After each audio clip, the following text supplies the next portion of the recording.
There have been three great eras of globalization. One I call Globalization 1.0. And I would argue that lasted from about 1492 until around 1800, which is the beginning of global arbitrage, 1820. And that era of globalization really shrunk the world from a size large to a size medium.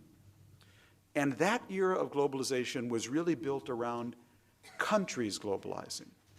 Spain discovering the New World, Britain colonizing India, Portugal in East Asia. The dynamic agent of globalization in that era was the country. You went global through your country. The second great era of globalization was from the early 1800s till 2000. Yeah, it just ended. And that era of globalization shrunk the world from size medium to size small.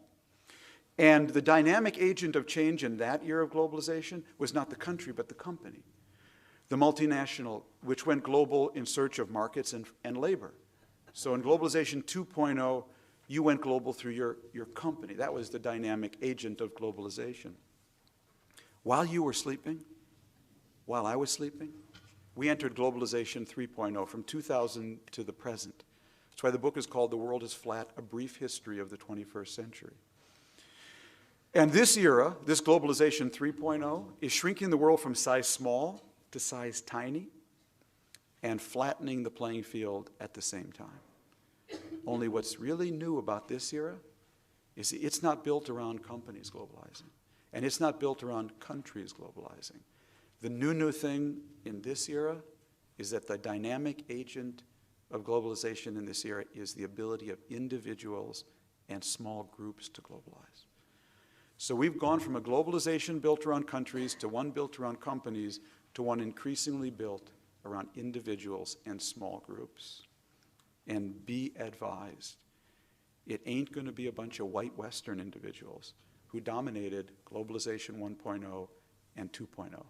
It's going to be individuals of every color of the rainbow who are going to be able to plug and play. August 9th, 1995, which I consider to be one of the most important days in our lifetime and in the lifetime of this planet. August 9th, 1995 is the day a small startup company in Mountain View, California called Netscape went public. And Netscape going public was a huge flattener for three reasons. The first reason is Netscape really gave us the internet. Yes, the internet, of course, it was there, it was being used by scientists. But thanks to Marc Andreessen's remarkable invention of the internet browser, which allowed us to actually illustrate on computer screens all the data, words, music, and information locked away in websites. It was the internet browser invented by Netscape which brought the internet alive.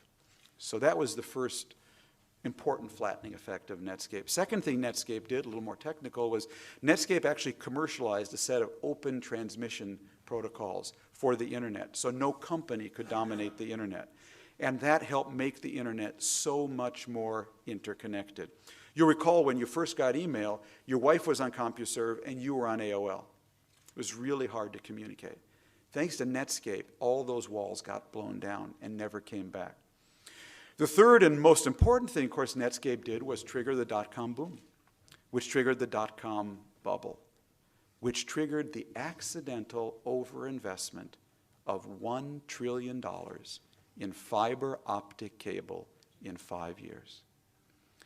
And that crazy, wild, ridiculous, absurd overinvestment in fiber optic cable, undersea and overland, accidentally made Bangalore and New Haven and Bethesda next-door neighbors without anyone realizing what had happened.